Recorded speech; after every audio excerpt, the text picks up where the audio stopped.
The defense ministers of Germany and Israel have signed a deal to supply the Israeli-made missile defense system Arrow 3 to Germany.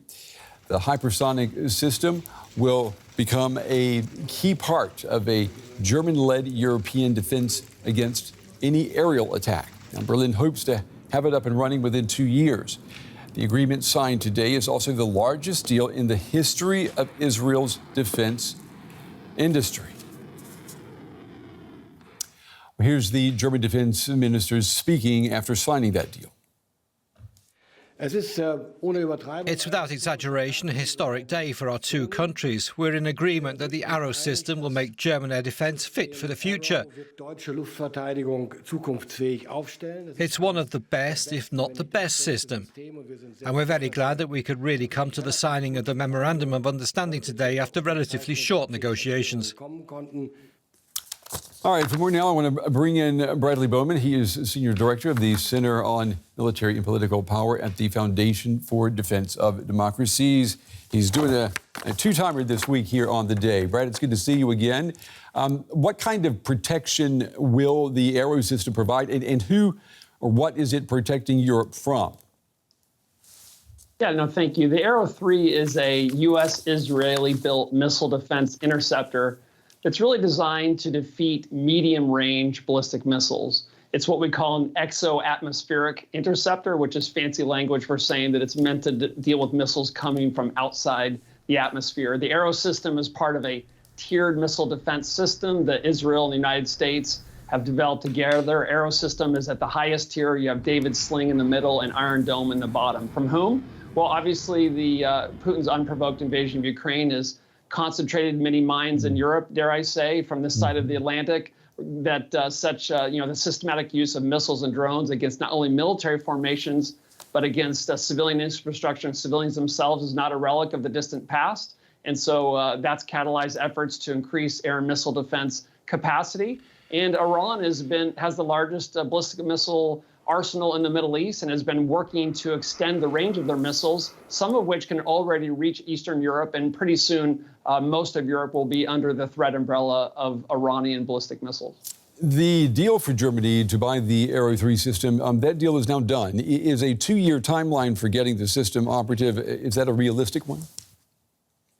You know, early reports, as you said in the lead-up, suggest that Germans are looking to field this system, at least to have an initial operational capability, as we say, by IOC by 2025. As someone who follows the weapon systems full time, I'd say as a general rule, such projections can sometimes prove optimistic. But in this case, I think Berlin, looking at the threat picture, is going to want to keep this on schedule. And Israel and Israeli industry will be eager to show that they can deliver on time. So I have no doubt that all parties involved will be sprinting, but unexpected difficulties sometimes pop up. Yeah, this sprinting that you're talking about, the German Chancellor, Olaf Scholz, first moved to buy this system last year. I mean, these things normally take years here. So, I mean, what does this rapid purchase, what does it tell us how the Russian invasion of Ukraine, how it's focused minds on defense spending and investments?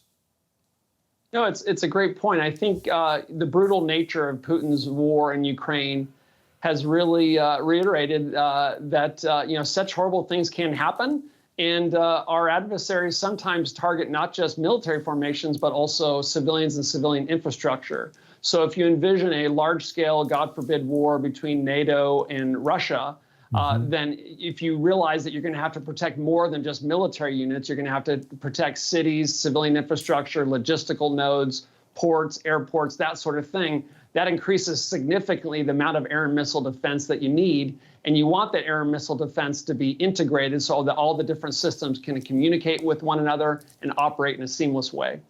The Arrow 3 missile system, it's a key part of the European Sky Shield initiative. Germany is the cornerstone of that initiative.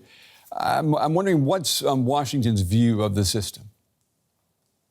I think Washington's view is that we welcome, I can't speak for the government, but from my perspective, there's a general American feeling that we welcome increased European defense spending. We want European governments to honor their commitment to spend at least 2% of gross domestic product on defense.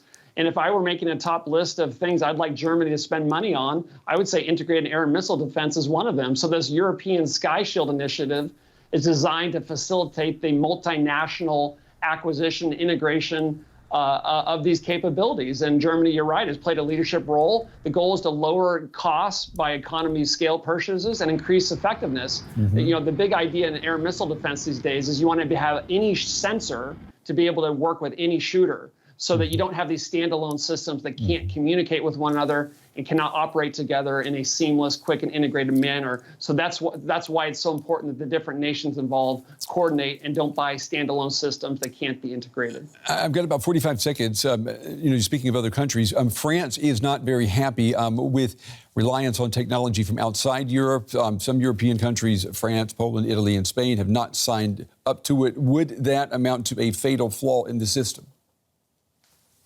You know, France is an important and valuable ally. I know that. But, you know, kind of what we're hearing from Paris, I would say politely, is a part of a longstanding playbook where Paris often likes to kind of sideline the U.S. and others, because by doing so, that increases French power in Europe. You know, but France isn't the only country with domestic politics. We're allies, but our industries compete. But I think at this moment, given the severity of the threats we confront, we really should focus more on what is the best system and how quickly can we get it deployed, rather than which defense companies get in the deal. Bradley Bowman with the Foundation for the Defense of Democracies. Brad, as always, we appreciate your time and your analysis. Thank you. Thank you.